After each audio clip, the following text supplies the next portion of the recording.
Hello, good morning everyone. So आज हम continue करते हैं अपने इंट्रोडक्शन वाले चैप्टर को। तो अभी हम जो इंट्रोडक्शन में पढ़ने वाले हैं, सबसे पहले हम ये पढ़ने वाले हैं कि नेटवर्क क्या होता है। देन हम कुछ नेटवर्क कंपोनेंट्स के बारे में पढ़ेंगे, जिसमें हम ये पता करेंगे कि नोड क्या होता है, एनआईसी क्या होता है, मीडिया क्या होता है, क्या प्रोटोकॉल्स होती हैं। देन आईपी एंड मैक पढ़ेंगे। देन कुछ नेटवर्किंग डिवाइसेस के बारे में पढ़ेंगे, जैसे हब हो गया, ब्रिज हो गया, स्विच हो गया, राउटर हो गया। Then basic introduction for firewall, proxy, CSU and TSU। ठीक है, तो चलिए इसको कंटिन्यू करते हैं।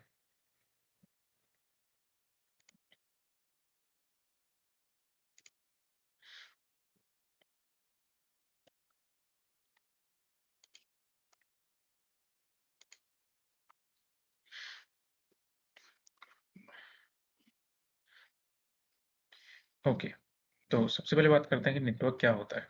तो अगर नेटवर्क के बारे में हम बात करें, तो नेटवर्क क्या होता है, कोई भी दो नेटवर्किंग डिवाइसेस होती हैं।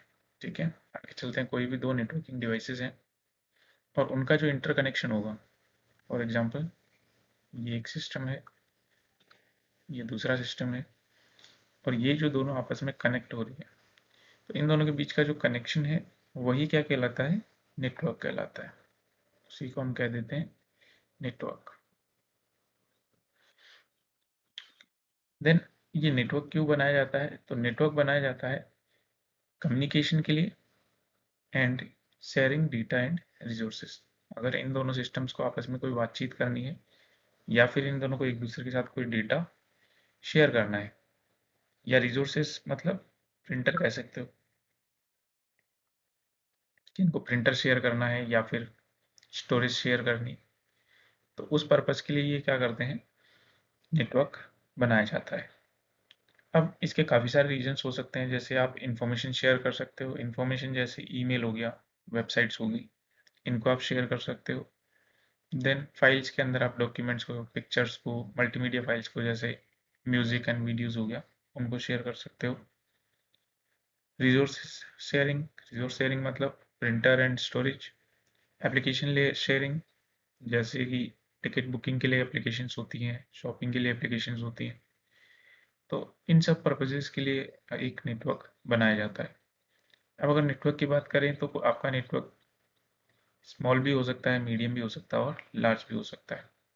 ठीक है, तो अगर इनकी रेंज के हिसाब से डिवाइड करें नेटवर्क को, तो सबसे पहले आप कह सकते हैं कि सबसे छोटा जो नेटवर्क बनता है वो बनता है पैन।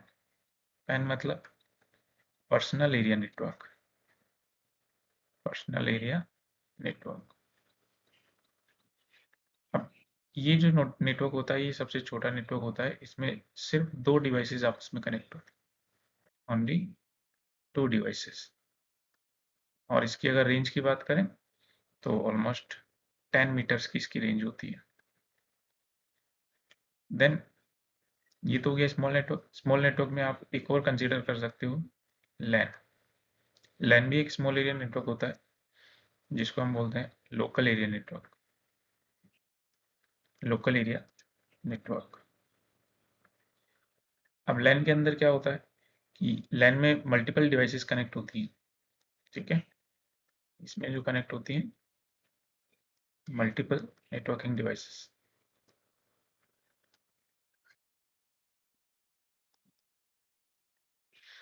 और इसकी जो रेंज बात करें, तो इसकी रेंज जो होती है 100 मीटर्स की इसकी रेंज होती है। क्लियर। देन नेक्स्ट जो आता है वो मीडियम के अंदर आ जाता है, जिसमें आप दो तरह के नेटवर्क्स को मान सकते हो, कैन एंड मैन। कैन क्या होता है, campus area network, campus area network. And man होता है मेट्रोपॉलिटन एरिया नेटवर्क।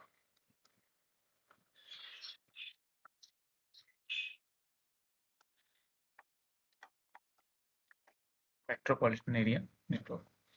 कैंपस जो है वो मल्टीपल लैन को कंबाइन करता है। मैन जो है मल्टीपल लैन एंड कैन को कंबाइन करता है। ये मल्टीपल लैन को कंबाइन करता है और ये लैन एंड कैन को कंबाइन करता है। ठीक है, multiple lens and cans.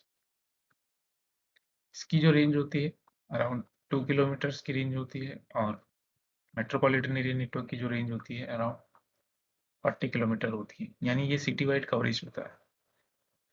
Then सबसे लास्ट में जो लार्ज एरिया नेटवर्क आता है उसको हम सिंपली वैन कह सकते हैं। ठीक है, वैन मतलब वाइड एरिया नेटवर्क,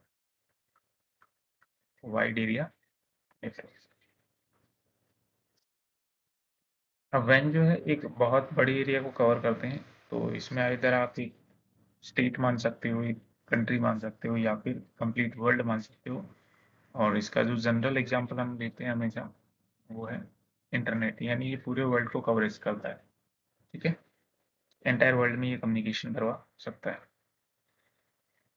सो ये हो गया नेटवर्क का इंट्रोडक्शन।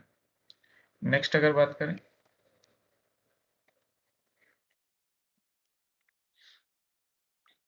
तो देखो, अगली जो चीज़ हमें पढ़नी है, हमें पढ़ना है एक होस्ट या नोड के बारे में। होस्ट या नोड क्या होता है? कोई भी एक नेटवर्किंग डिवाइस, नेटवर्क में कोई भी एक नेटवर्किंग डिवाइस, उसी को हम क्या कहते हैं? होस्ट एंड नोड कहते हैं। उसके एग्जांपल क्या हो सकते हैं? आपके पीसी हो सकते हैं, आपके लैपटॉप हो सकते हैं। ठीक है, आप अपना मोबाइल, सर्वर्स, प्रिंटर्स, ये सारी चीज़ें क्या है? ये सभी होस्ट हैं, या इनको हम नोड कह सकते हैं। ठीक है, यानी नेटवर्क में कोई भी एक नेटवर्किंग डिवाइस है उसको आप नोड या फिर होस्ट कह सकते हो। देन नेक्स्ट नेक्स्ट आता है नेटवर्क इंटरफेस कार्ड। ठीक है, ये कंप्यूटर हार्डवेयर कंपोनेंट होता है जो बहुत ही इंपॉर्टेंट होता है। क्यों? क्योंकि इसी की हेल्प से हम क्या करते हैं? नेटवर्क से कनेक्ट होते हैं। भाई आपको किसी भी तरीके से अपने एक नेटवर्क से कनेक्ट होना है तो आपको एक नेटवर्क एनआईसी कार्ड तो चाहिए। एनआईसी मतलब नेटवर्क इंटरफेस कार्ड। ठीक है, तो सिंपली क्या होता है? एक कंप्यूटर हार्डवेयर होता है that connects a computer to a computer network। ठीक है, तो एक कंप्यूटर नेटवर्क, कंप्यूटर को नेटवर्क से कनेक्ट करने का काम कौन करेगा? आपका एक एनआईसी कार्ड। अब एनआईसी कार्ड्स दो तरीके के हो सकते हैं, वायर्ड एनआईसी है, वायरलेस एनआईसी। वायर्ड में क्या होता है? अगर वायर्ड की बात करें तो ये किसी न किसी फिजिकल मीडियम से कनेक्टेड होते हैं, connected via physical media, physical media. जैसे कि आप एग्जांपल अगर आप लेना चाहें तो यहाँ पे आप केबल का एग्जांपल ले सकते हैं। जो भी आपकी नेटवर्क केबल्स होती हैं वो सारी किसके अंडर में आती है? वायर्ड के अंडर में। ठीक है, और वायरलेस एनआईसी जो होता है उसमें जो कनेक्शन होता है वो रेडियो वेव्स के थ्रू होता है। किसके थ्रू होता है? Radio waves. ठीक है, देन वायर्ड में आप कई तरह के केबल्स मान सकते हैं, जैसे आपकी नॉर्मल ईथरनेट केबल होगी, आपकी ऑप्टिकल फाइबर केबल्स होगी, तो उनके लिए अलग अलग एनआईसी कार्ड्स आते हैं। ईथरनेट के लिए अलग आता है, और जैसे बात करें नॉर्मल, ये तो आपका ईथरनेट केबल के लिए है।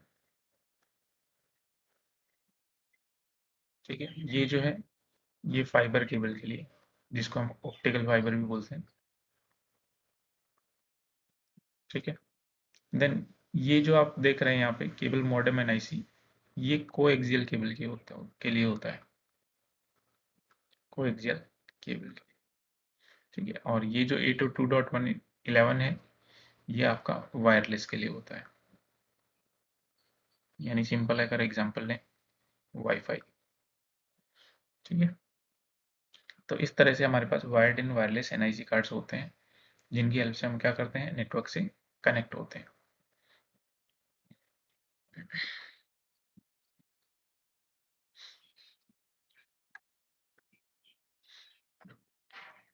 देन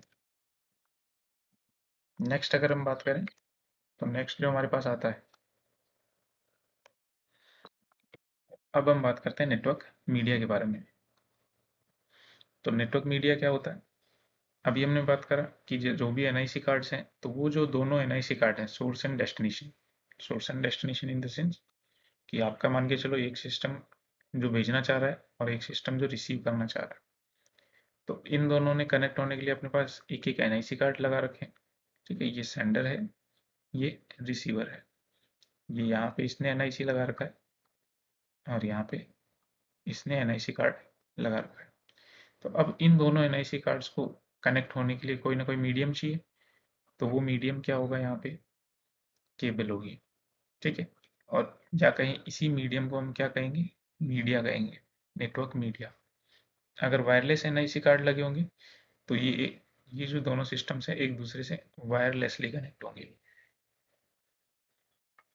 ठीक है, फॉर एग्जांपल ब्लूटूथ हो गया, वाईफाई हो गया, इस तरीके से।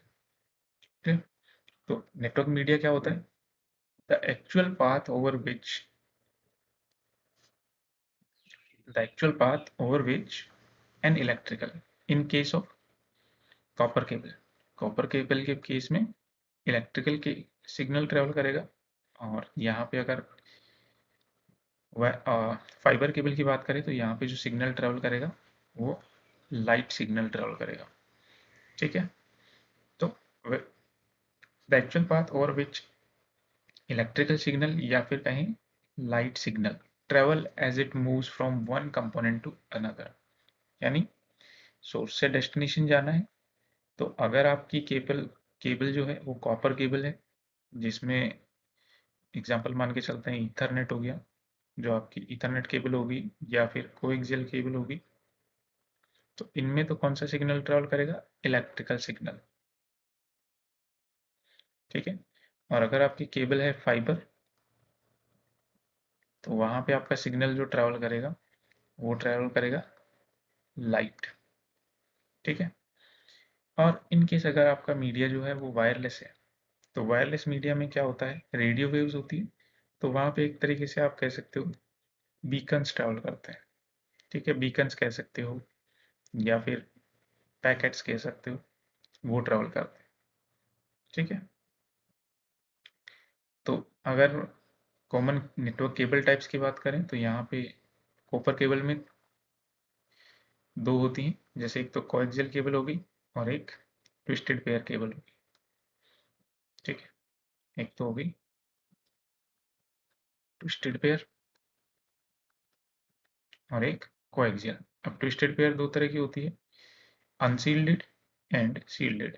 अनसील्डेड और सील्डेड में क्या डिफरेंस होता है, अगर आप यहाँ पे देख पा रहे हैं, तो जैसे ये जो अनसील्डेड केबल है, इसमें सिर्फ वायर्स हैं, कोई भी एक्स्ट्रा कोटिंग यहाँ पे नहीं है। ठीक है, यहाँ पे कोई भी एक्स्ट्रा कोटिंग नहीं है, तो इसलिए ये जो आपकी ट्विस्टेड अनसील्डेड या यूटीपी जो शॉर्ट में बोलेंगे, तो ये जो केबल्स होती हैं ये इंडोर यूज के लिए होती है। ठीक है, ये आउटडोर यूज के लिए नहीं होती है, क्यों, क्योंकि इन पे ना तो कोई एक्स्ट्रा कवरिंग होती है, तो इन पे इंटरफेरेंस भी ज़्यादा हो सकता है, प्लस अगर इनको आउटडोर यूज में यूज लिया जाए तो ये धूप वगैरह से खराब भी हो सकती हैं। और इसी के लिए एक सील्डेड ट्विस्टेड पेयर आ रही है जो आउटडोर यूज के लिए यूज होती है।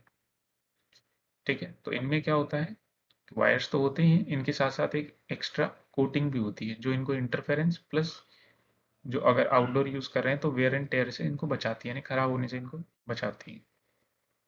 देन कोएक्सियल केबल, जो आजकल नॉर्मली अगर आप देखेंगे तो आपके डिश में यूज होती है। ठीक है, पहले ये भी नेटवर्क के लिए यूज होती थी। तो इसमें क्या होता है, सिर्फ सेंटर में एक वायर होता है, देन प्लास्टिक जैकेट होती है, देन अगेन एक कवरिंग होती है, और एक फाइनल जो ऊपर की प्लास्टिक जैकेट होती है वो होती है। ठीक है, तो ये कोएक्सियल केबल होगी। देन फाइबर ऑप्टिक केबल, इसमें हम कह सकते हैं कि बहुत ही पतले पतले, सिंपल कहें वेरी थिन, वेरी थिन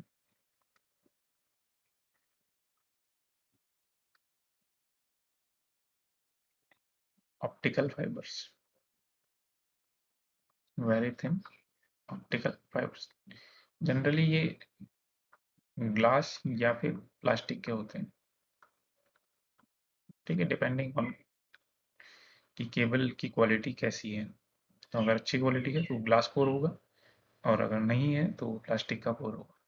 ठीक है, तो ये देखो, ये जो है, ये यहाँ पे जो थ्रेड आपको दिख रहे होंगे अगर विजिबल होंगे, तो ये आपके ऑप्टिकल फाइबर की थ्रेड्स हैं। ठीक है, देन इस पे काफ़ी सारी कवरिंग्स होती है ताकि ब्रेक ना हो, वेयर एंड टेयर ना हो। ठीक है, प्लस आपकी फाइबर केबल में कोई भी इंटरफेरेंस नहीं होता। ठीक है, no interference. I hope this part is clear. So आगे बढ़ते हैं।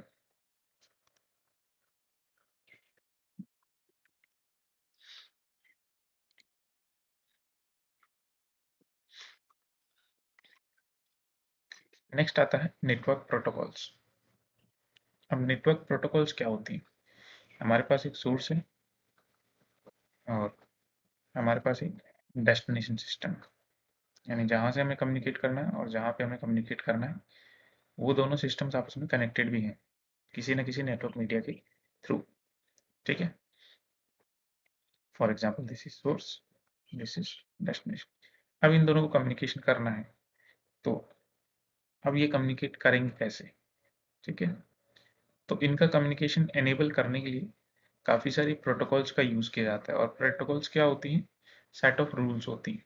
ठीक है, जो क्या जो डेटा को क्या करती है, फॉर्मेट करती है और प्रोसेस करती है। या बेसिकली ये कहें कि प्रोटोकॉल जो है एक ऐसा रूल होती है जो ये डिफाइन करती है कि आपका डेटा जो है वो सोर्स से डेस्टिनेशन कैसे ट्रांसफर होगा। ठीक है, तो डेटा ट्रांसफर को जो डिसाइड करने का काम है, उसको फॉर्मेट करने का, उसको प्रोसेस करने का जो काम है, वो प्रोटोकॉल्स का होता है। ठीक है, फॉर एग्जाम्पल अगर इस डिवाइस को ये आइडेंटिफाई करना है कि ये इसी डिवाइस से बात करेगा, तो ये इसके लिए इसको एक एड्रेस की ज़रूरत है। और वो एड्रेस फॉर एग्जाम्पल यहाँ पे 10.0.0.1 है और यहाँ पे 10.0.0.2 है। ठीक है, तो ये जो एड्रेसिंग स्कीम होगी ये कौन प्रोवाइड करेगा? आपकी आईपी प्रोवाइड करेगी। ठीक है, तो ये क्या होगा? इसका आईपी होगा। क्लियर? इसी तरीके से अभी ये जो सिस्टम्स हैं, इनके पास एक एड्रेसिंग स्कीम और होती है जो लोकल लैन में यूज होती है। वो होती है मैक एड्रेस, जो इन डिवाइसेस को लैन में यूनिकली आइडेंटिफाई करने के काम में आती है।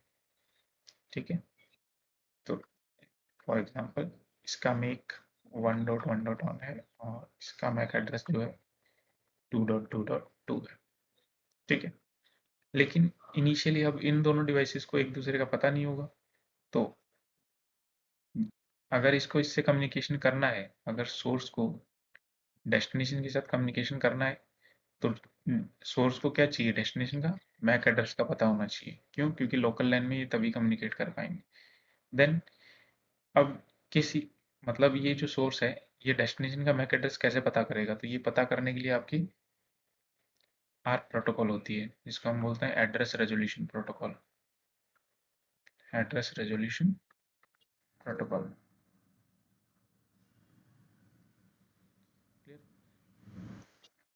देन अब अगर आपने ठीक है सब कुछ काम कर लिया, अगर आपको कनेक्टिविटी चेक करनी है, तो उसके लिए आपकी आईसीएमपी प्रोटोकॉल होती है। जैसे आपकी पिंग कमांड जो होती है, तो ये क्या होता है? Internet control message protocol. ठीक है, किस लिए काम आती है? टेस्ट कनेक्टिविटी, कनेक्टिविटी को टेस्ट करने काम में आती है।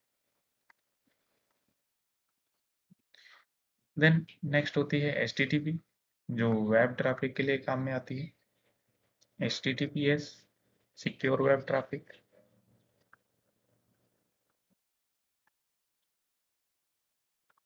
एचटीटीपी में क्या होता है? सारा जो कम्युनिकेशन होता है वो प्लेन टेक्स्ट में होता है।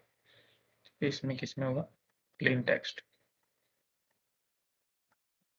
और एचटीटीपीएस में जो होता है वो एनक्रिप्टेड होता है। देन अगर आपका नेटवर्क बहुत बड़ा है, फॉर एग्जांपल बहुत सारे राउटर्स लगे हुए हैं,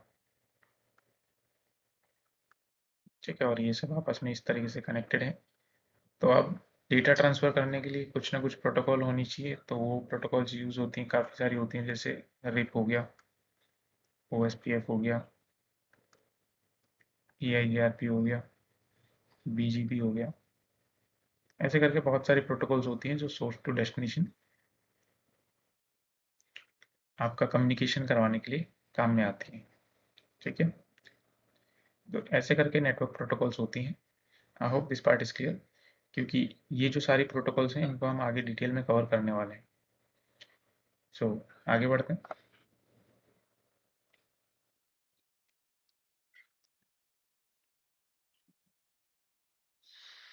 नेक्स्ट है, थोड़ा सा आईपी के बारे में जान लेते हैं। तो अभी हम बात कर रहे थे कि अगर नेटवर्क डिवाइसेस को एक दूसरे को आइडेंटिफाई करना है तो उनको कोई ना कोई एड्रेसिंग स्कीम चाहिए। तो वो एड्रेसिंग स्कीम क्या होगी? आपकी आईपी होगी। ठीक है, तो आईपी किस काम में आती है? जो आईपी फॉर इंटरनेट प्रोटोकॉल। तो ये जो इंटरनेट प्रोटोकॉल काम करता है, ये क्या करता है? To address a device in a network. किसी भी नेटवर्क में एक डिवाइस को अगर कोई एड्रेस असाइन करना है तो उसके लिए जो प्रोटोकॉल यूज होगी वो कौन सी होगी? आईपी यूज होगी। अब आईपी जो एड्रेस असाइन करेगी उसको हम सिंपली बोलेंगे आईपी एड्रेस। ठीक है, यानी इस इंटरनेट प्रोटोकॉल के थ्रू जो एड्रेस असाइन होगा वो कौन सा एड्रेस होगा? आईपी एड्रेस होगा। और आईपी एड्रेस किस काम में आता है? Uniquely identify uniquely identify networking device. Networking device in a network.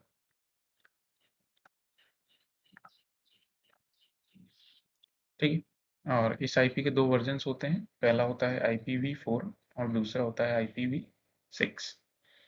IPv4 जो होता है वो 32 बिट्स का होता है और इसका जो फॉर्मेट होता है इस तरीके से होता है। अगर IPv4 की बात करें तो इसको जो लिखा जाता है इस तरीके से लिखा जाता है। ठीक है, और टोटल कितने बिट का होता है? 32 बिट। तो ये जो एक पार्ट है एक्स का, इसकी जो वैल्यू होती है वो होती है 8 बिट्स। ठीक है, तो एक पार्ट की वैल्यू 8 बिट्स होगी तो 8 प्लस 8 प्लस 8 प्लस 8 कितना हुआ टोटल? 32। क्लियर? और ये जो है ये यहाँ पे x जो है ये एक डेसिमल है। ठीक है, यहाँ पे जो नंबर सिस्टम यूज हो रहा है वो डेसिमल नंबर सिस्टम यूज हो रहा है। मतलब इसमें जो वैल्यूज आएगी 0 to 9 आ सकती है। ठीक है, तो अगर 8 बिट्स के हिसाब से इसकी वैल्यू कैलकुलेट करेंगे तो ऑलमोस्ट 2⁸ कितना होगा? 256। तो ये 0 से स्टार्ट होंगी और 255 तक जाएंगे। ठीक है, ये ज़्यादा बेटर क्लियर होगा जब हम सबनेटिंग एंड सुपरनेटिंग पढ़ेंगे। ठीक है, और सबनेट मास्क के बारे में पढ़ेंगे। देन सेकंड जो टाइप होता है IPv6 होता है। तो IPv6 जो है वो मॉडर्न ऑपरेटिंग सिस्टम के द्वारा ही सपोर्ट किया जाता है। पुराने ऑपरेटिंग सिस्टम IPv6 को सपोर्ट नहीं करते, जैसे कि आपका विंडोज एक्सपी। ठीक है, तो विंडोज एक्सपी जो था वो IPv4 को ही सपोर्ट करता है, IPv6 को सपोर्ट नहीं करता।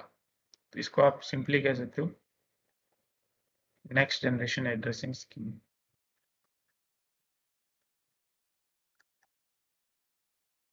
Addressing scheme. अब IPv6 की जरूरत क्यों पड़ी? क्योंकि IPv4 में जो थे वो एड्रेसेस लिमिटेड थे। एड्रेसेस जो थे लिमिटेड थे। ठीक है, तो इस प्रॉब्लम को ओवरकम करने के लिए अच्छा और जो लिमिटेड एड्रेसेस थे वो कितने थे? अगर टोटल नंबर ऑफ एड्रेसेस निकालना चाहो तो 2⁻32 होंगे, क्योंकि टोटल 32 बिट का एड्रेस होता है। तो ये समवेयर अराउंड 4 बिलियन आएंगे। ठीक है, 4 बिलियन एड्रेसेस ही होते हैं और वो सफिशिएंट नहीं है। ठीक है, तो इसलिए फिर IPv6 बनाया गया और IPv6 में जो नंबर ऑफ बिट्स रखे गए वो 128 रखे गए। ठीक है, और इसको जो लिखने का तरीका होता है XX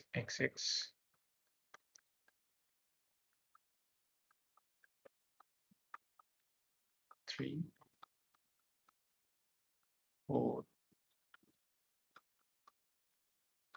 5 6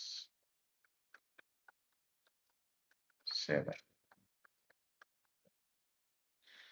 इस तरीके से इसको लिखा जाता है। ठीक है, तो ये जो एक x की वैल्यू है यहाँ पे, ठीक है, वो कितनी है? 4 बिट्स। कितनी वैल्यू है? 4 बिट्स। और टोटल अगर इसमें बात करें तो कितने होते हैं? 1 2 3 एंड 4, यानी एक जो ये पार्ट है इसकी जो वैल्यू होती है ये होती है, अगर x x x x की बात करें तो ये जो वैल्यू होगी टोटल कितनी होगी? 16 बिट्स। और इसी वजह से ये जो एक पार्ट है इसको हम बोलते हैं हेक्सटेट। ठीक है, और यहाँ पे IPv4 में 8 बिट्स होती है, इसलिए इसको बोलते हैं ऑक्टेट। ठीक है, तो यहाँ पे इसको एक्सटेट बोलते हैं और यहाँ पे ऑक्टेट बोलते हैं। देन यहाँ पे जो एक एक्स की वैल्यू है ये होती है हेक्साडेसिमल में। ठीक है, यानी IPv6 में जो नंबर सिस्टम यूज होता है वो कौन सा यूज होता है? हेक्साडेसिमल। हेक्साडेसिमल मतलब टोटल कितना होगा? 16 डिजिट्स। ठीक है, तो इसमें जो 16 डिजिट्स यूज होती हैं वो 0 से लेके 9 तक यूज होती हैं और उसके बाद E से लेके F तक यूज होती हैं। ठीक है, तो जैसे 0 1 2 3 4 5 6 7 8 9। अब 10 11 12 13 14 15, तो 10 की जगह पे यहाँ पे लिखा जाता है ए, 11 की जगह पे बी, 12 की जगह पे सी, 13 की जगह पे डी, 14 की जगह पे ई एंड 15 की जगह पे एफ। तो जनरली ये 0 to 15 ही है, लेकिन 10 to 15 जो लिखा जाता है इसमें वो लेटर्स लिखे जाते हैं ए टू एफ।